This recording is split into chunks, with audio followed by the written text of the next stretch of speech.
We continue with Ms. Ponsatí Obiols.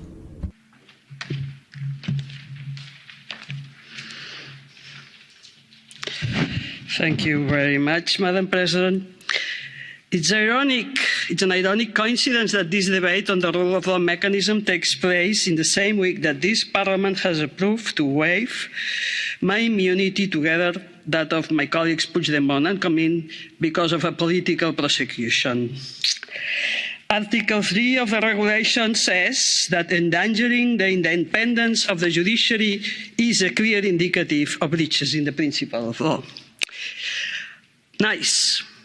In recent weeks, your colleagues have received information about the lack of independence of judges in Spain, judges that ignore the presumption of innocence, judges that want political prisoners subject to re-education programs. Yes, re-education programs. Judges that hold in contempt the reports of the United Nations Working Group on arbitrary detentions. But hey, it's Spain, so the Commission and the Council look the other way. In fact, the regulation is so weak that it's only about the budget.